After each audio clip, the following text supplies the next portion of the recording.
Welcome back to the Deep Dive. Today we're looking at something familiar, but maybe deeper than you think. The whole experience of shopping at a physical mall. We've gone through a bunch of sources, and our goal here isn't just listing store types. It's about becoming a truly, savvy shopper. We'll break down every step, from deciding you even need to go, right through to what happens if you need to return something. Exactly. And it's a good topic because, really, the whole shopping trip planning starts way before you even get in the car. It kicks off with that thought, okay, I actually need some new clothes. Right. And usually that need falls into one of three practical reasons based on what we've seen. Yeah, pretty much. First off, the big one. Yeah. The seasons change. Simple as that. You can't wear shorts when it's snowing, so you need warmer stuff, heavy coats, sweaters, maybe boots, or, the other way around, summer hits, and you need shorts, t-shirts, sandals. Okay, that makes sense. What's number 2? The second driver is usually a special occasion. Could be a party, maybe a wedding you have to attend, or, importantly, a job interview.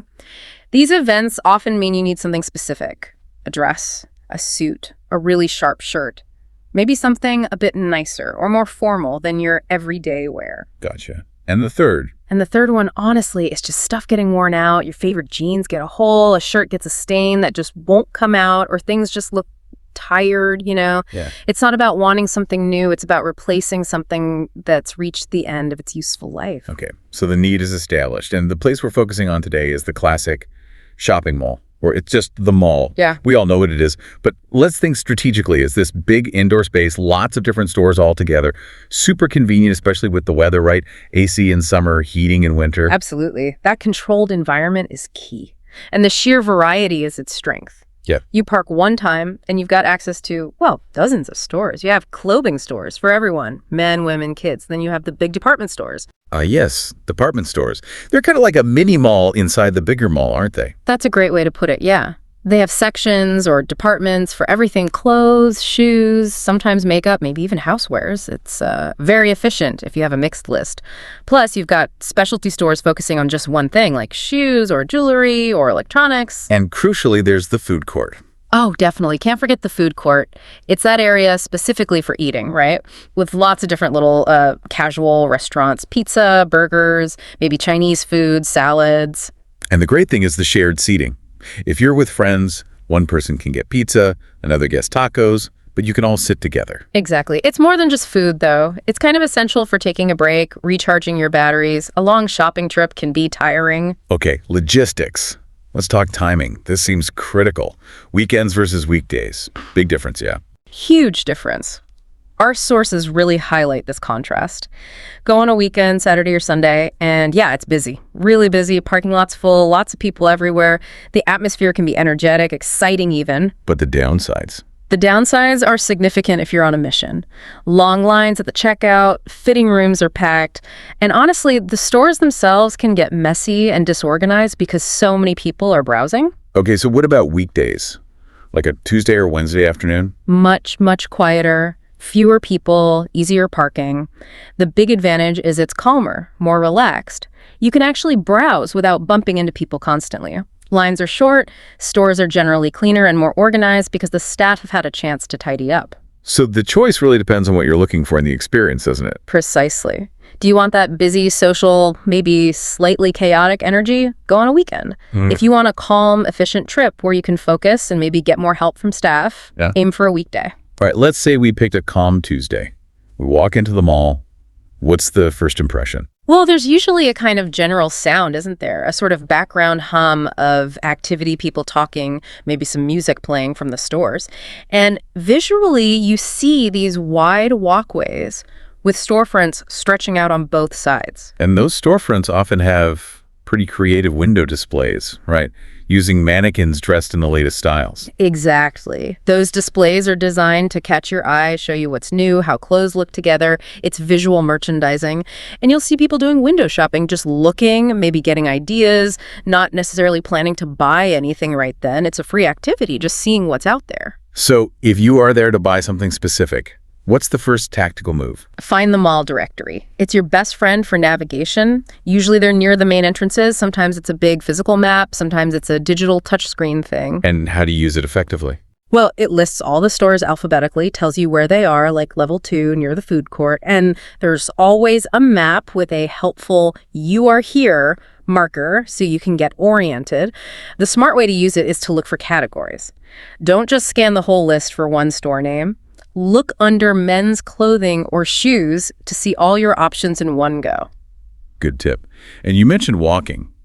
Malls are big. Oh, they are. Be prepared to walk quite a bit.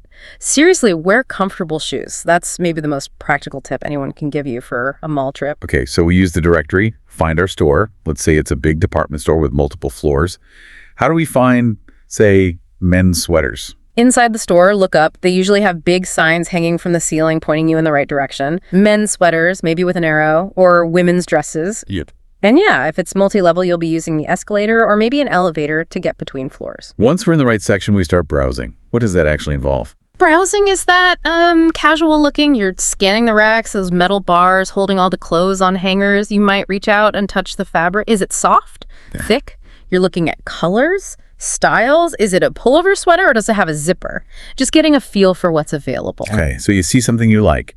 Before you get attached, what are the absolute must checks? 2 crucial things before you even think about trying it on. First, size. Find the little tag. Usually on the collar or waistband, it'll say S, M, L, XL, or maybe a number.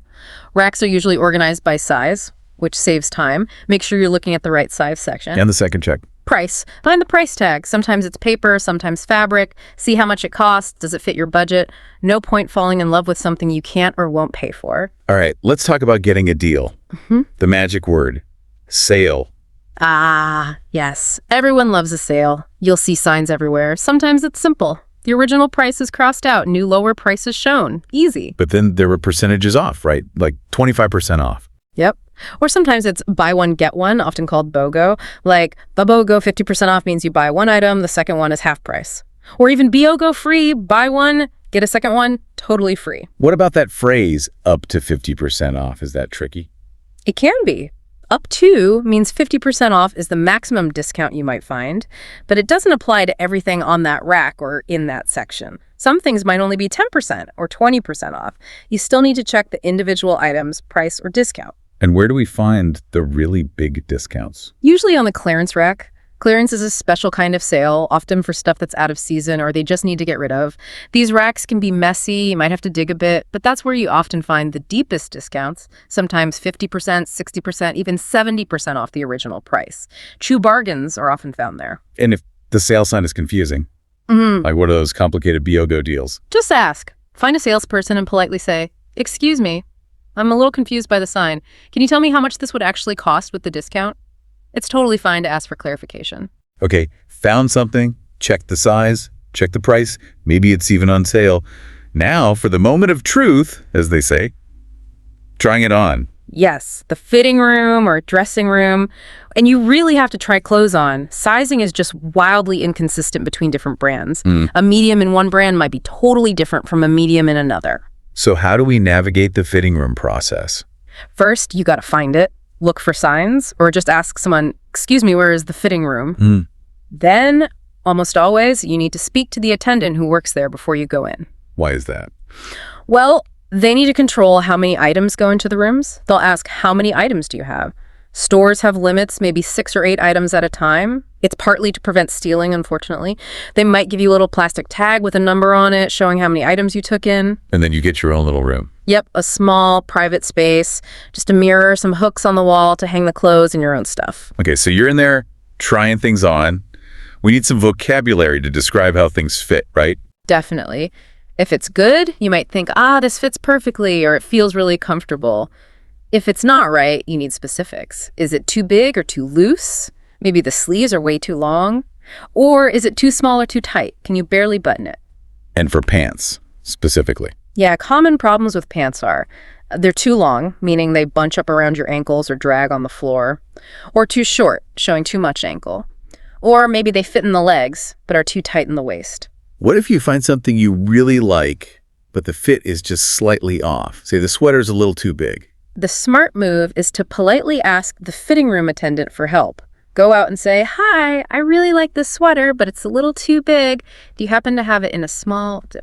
They can usually check their inventory system or look on the floor much faster than you can go back out and search yourself. It saves time. Good tip. And what about etiquette when you're done? What do you do with the clothes you don't want? Oh, this is important. Never just leave them in a pile inside the fitting room. Always take the unwanted items back out and give them directly to the attendant. They'll put them back where they belong. It keeps things tidy for everyone else. Okay, success. We found something that fits perfectly. Time to pay. Right. Head to the checkout counter or cash register, usually near the front of the store. There might be a line, so you wait your turn. When it's your turn, you put your item on the counter. The cashier will scan the barcode to get the price. And they do that important thing with the security tag. Yes. Critically, they remove the security tag, that little plastic thing that sets off the alarm. They have a special device to take it off. Watch to make sure they do. Then they'll tell you the total price, say $30. You pay with cash or card, insert it, tap it, whatever the machine needs. And then you get the receipt. Absolutely vital. The receipt is your proof of purchase. The cashier puts your item in a shopping bag, hands you the bag and the receipt. Hold on to that receipt. Why is the receipt so important? Let's talk returns and exchanges. Because the return policy, the store's rules for taking things back, is usually printed right there on the receipt or sometimes posted near the counter. You need the receipt to prove you bought it there and when. Common policies are something like 30 days to return an item, but there are conditions. What kind of conditions? The item usually has to be unworn and unwashed. You can't wear it out for a week and then decide you don't like it. And critically, the original price tags often need to still be attached. Okay, so if you meet all those conditions, what happens when you return something? Typically, you get a refund. That means you get your money back, usually credited to the same card you paid with, or given back as cash if you paid cash. What if you, say, lost the receipt? Or maybe you waited too long? Then things might be different. If you don't have the receipt, many stores won't give you a cash refund. They might offer store credit instead. That's like a gift card that you can only use to buy other things in that same store. So you don't get your money back, but you can get something else. Or sometimes you might just be able to exchange the item, swap it for the same thing in a different size or color. So understanding that policy before you buy, or at least checking the receipt, is pretty key for a savvy shopper. It absolutely is. Knowing the difference between a refund, store credit, and exchange can save you frustration later on. All right, we've covered the whole process from start to finish. Now let's zoom out a bit and talk strategy, and maybe some deeper meaning. How can we be even more savvy? Bargain hunting first. Okay, bargain hunting. We mentioned clearance racks, but thinking bigger picture, timing matters here too. Major sale seasons are predictable. Think after Christmas, starting December 26th, or the big one in the US, Black Friday, the day after Thanksgiving. End-of-season sales are also key moments when stores are clearing out inventory. But is chasing those huge sales always the best strategy? Doesn't it sometimes lead to buying things you don't really need just because they're cheap? That is the absolute risk. Impulse buying is high during big sales events. You see 70% off and your brain screams, deal, even if it's something you'll never wear. The clearance rack is maybe a bit different. It's there year-round for stragglers. It requires patience and digging, but the discounts are real, often 50% or much more. It's less about hype, more about finding hidden gems. Let's shift gears slightly. What about the social side of mall shopping? Right, it's often not just about buying. Window shopping, as we mentioned, can be a fun, low-pressure social activity. Just walking around with friends, talking, looking at things, seeing new styles. It costs nothing. And shopping with a friend can be really helpful, right? Especially in the fitting room. Oh, absolutely. Having an honest friend with you for instant feedback is invaluable. You try something on, come out, ask, what do you think? A good friend should be polite, of course, but also honest. They might say, I'm not sure about the color on you, or that fit isn't quite right, but hopefully also, wow, that looks great. What's the etiquette when shopping with friends, though? It can get tiring if one person wants to spend hours in one store. Patience is key. And planning. Agree beforehand roughly which stores you want to hit, and definitely plan for that break at the food court to regroup and recharge. Okay, let's do a head-to-head comparison now. The mall versus online shopping. What are the big pros and cons? Okay, online pros.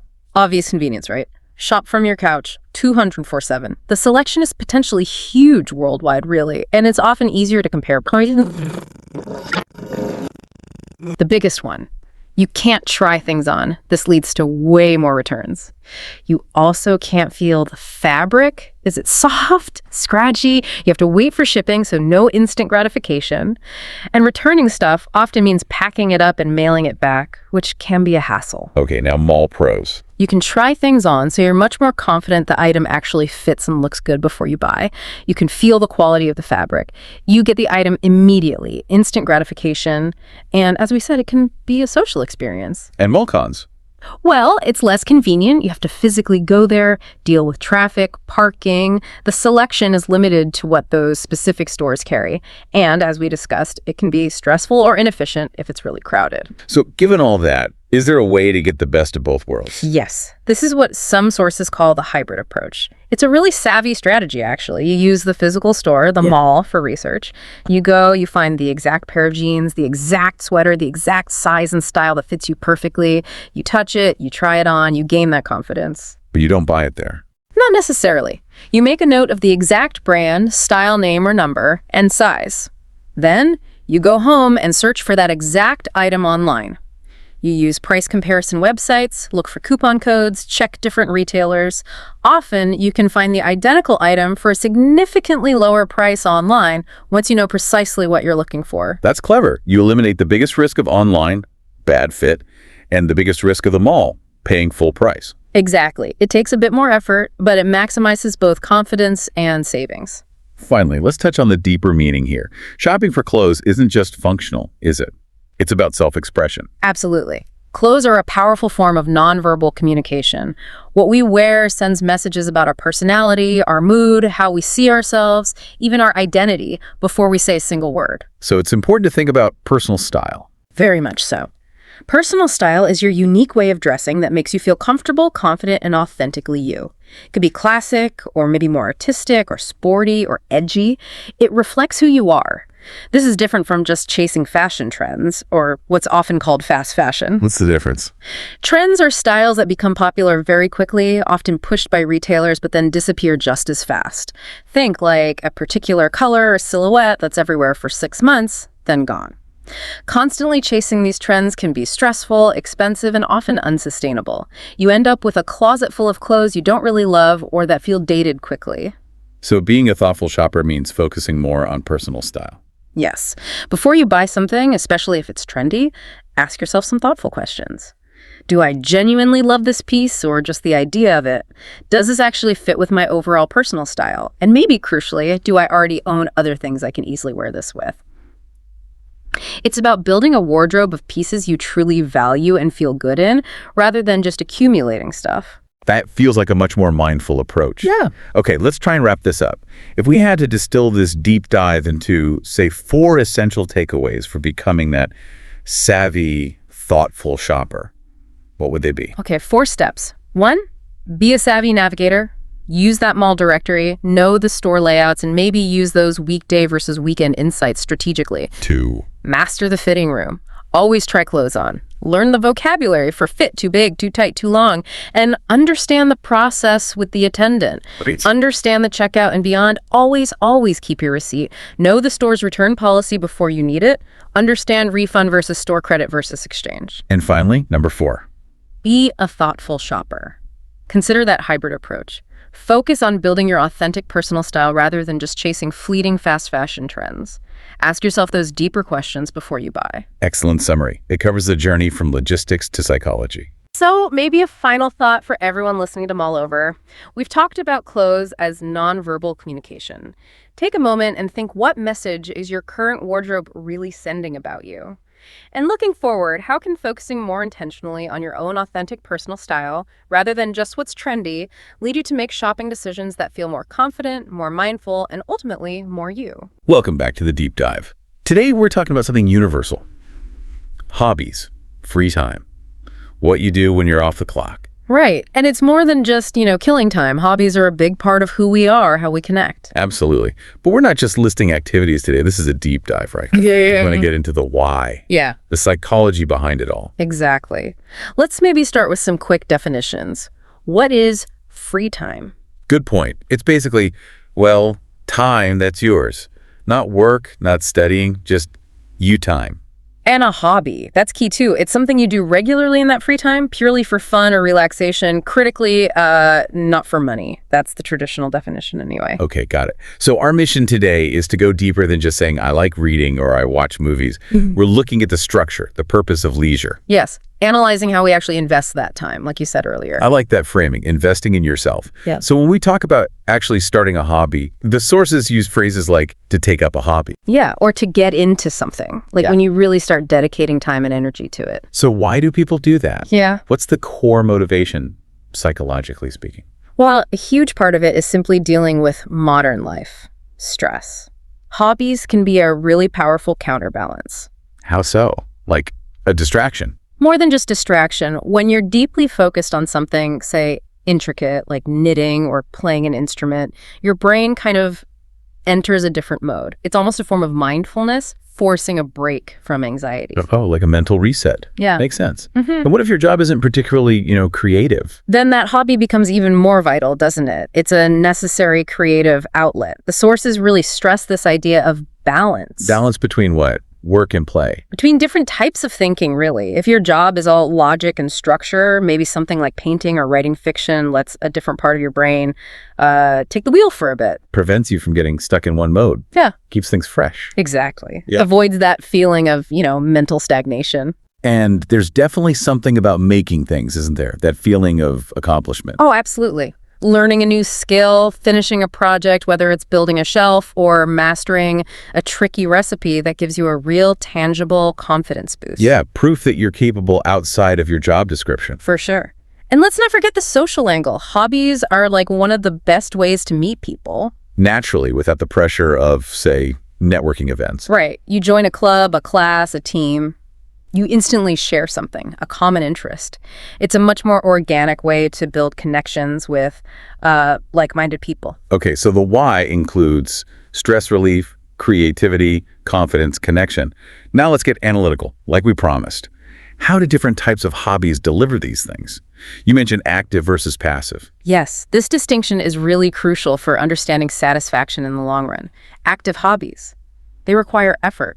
Physical or mental, you are the doer. Like playing a sport, painting, coding, cooking. You're creating or performing the action. Precisely. You're generating the output.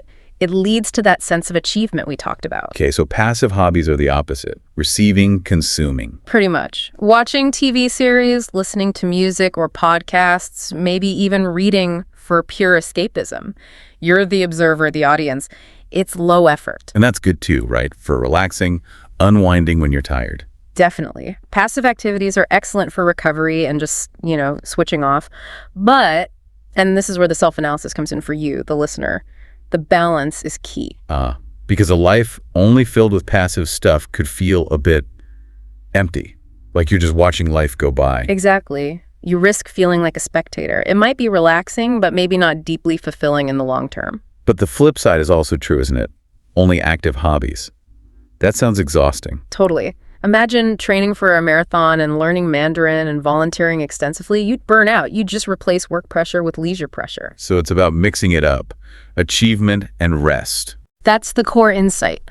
A balanced leisure life mixes that mental exertion, that skill building, with essential low-effort recharge time. You need both. Okay, that makes a lot of sense. This idea of balance leads nicely into the deeper psychology, doesn't it? Like the feeling of being in the zone. Flow. The flow state. Yeah. Yes, it's very specific. It's that incredible feeling of being completely immersed in something. You lose track of time. You're not self-conscious. You're just doing. And hours can feel like minutes. Yeah. But it doesn't just happen, right? There are conditions. Definitely not random. The sources are clear. Flow happens in a very specific spot. The sweet spot where the challenge of the activity perfectly matches your current skill level. Okay, explain that. What if it's too easy? Boredom. Your mind wanders. You're not engaged. And too hard. Anxiety. Frustration, you feel overwhelmed, maybe give up. So the magic is finding something that pushes you, but just enough. Demands your full attention. Exactly. Think of a musician improvising, a coder tackling a complex problem, a gardener meticulously pruning. That total absorption. It's incredibly rewarding, a major contributor to, happiness. And that links to identity too, doesn't it? Hobbies aren't just things you do, they become part of who you are. absolutely fundamental. You're not just someone who runs, you become a runner. You're not just painting, you're an artist. It shapes your self-concept. And this might be extra important if your day job feels a bit impersonal. Corporate, maybe. The sources call it corporate and anonymous, yeah. A hobby can be where you define yourself on your own terms, express your individuality, your values outside of that professional box. It gives you another dimension. Precisely. And what keeps people hooked long-term is often the potential for growth, the pursuit of mastery. Meaning. The best hobbies often have a really high skill ceiling. Think chess, learning an instrument, a complex craft like woodworking. There's almost no limit to how good you can get. So you always have something to strive for, a next level. Right. You might never be perfect, but you can always improve. That provides this ongoing sense of purpose and progress. It fuels itself, that internal drive. Which is fascinating because that internal drive is exactly what seems threatened by this modern trend. The pressure to turn everything into a side hustle. Ah, yes. The monetization dilemma. It often starts innocently, doesn't it? I love baking. Maybe I should sell cakes. Or I take good photos. I could do weekend gigs. Turning your passion into an income stream alongside your main job. And look, there are definite upsides. Financial independence, validation. It can feel really empowering to get paid for something you love. But there's a dark side. The sources warn about it. A big one. Burnout. And something maybe worse. Resentment. Resentment. Yeah. Towards the thing you loved. How? Because when your passion becomes a job, it suddenly has deadlines, client demands, financial pressure, all that external stuff. Yeah. It stops being purely for intrinsic pleasure. It becomes work. Exactly. The very lines between work and leisure just blur completely. The thing you used to do to escape pressure now creates pressure. Oof. So you might end up dreading the time you spend on it. It's a real risk. You can lose the very psychological benefits, the stress relief, the pure joy that made you love it in the first place. So the takeaway isn't never monetize. It's more. Be really conscious of what you might be trading off. Absolutely. You need to ask yourself, is the money worth potentially sacrificing this space of pure enjoyment and rest? Knowing why you do what you do in your free time is crucial protection against that hustle culture taking over everything. Which brings us back to the main idea. Intentionally curating a life of interest. Designing your leisure time thoughtfully. Yes. And that curation includes not just balancing active and passive, but embracing something even more countercultural these days. Doing nothing, actual idleness. Deliberate idleness. No, We're always told to be busy, productive. Busyness equals importance, right? That's the pervasive narrative, yes. But true idleness is different from just passive consumption, like scrolling or watching TV. Your brain is still tracking things then. Okay, so what is idleness then? Just staring into space. Kind of. It's unstructured time, allowing your mind to wander freely, daydream, without a specific goal or input. It lets your brain enter what neuroscientists call the default mode network, the DMN. We usually think of mind wandering as unproductive, don't we? Wasting time. We do, but the science suggests we're wrong. If every single gap in your day is filled with a task or checking your phone or even a planned relaxation activity, your brain never gets that downtime to just process, to connect ideas in new ways. So that empty space is actually necessary. It seems to be. The sources argue that this state of boredom or unfocused thought is often the prerequisite for creative insights, for breakthroughs. That's why this ideas pop up in the shower or on a long walk when you're not actively trying to think. Exactly. Your conscious, focused mind takes a break and other connections can happen. So embracing non-activity, true idleness, might be one of the most sophisticated forms of self-care. Wow. So the challenge for you, the listener, isn't just find a hobby, it's maybe. When was the last time you genuinely allowed yourself to do nothing? Without guilt. Without feeling pressured to produce or consume or even relax efficiently. Yeah. Maybe the real self-awareness isn't just listing your hobbies, but understanding the value of unstructured time, too. Yeah. Resisting that constant pressure to be on. And recognizing that sometimes the most productive thing you can do for your creativity and well-being is absolutely nothing at all. Maybe that's where the next great idea is waiting.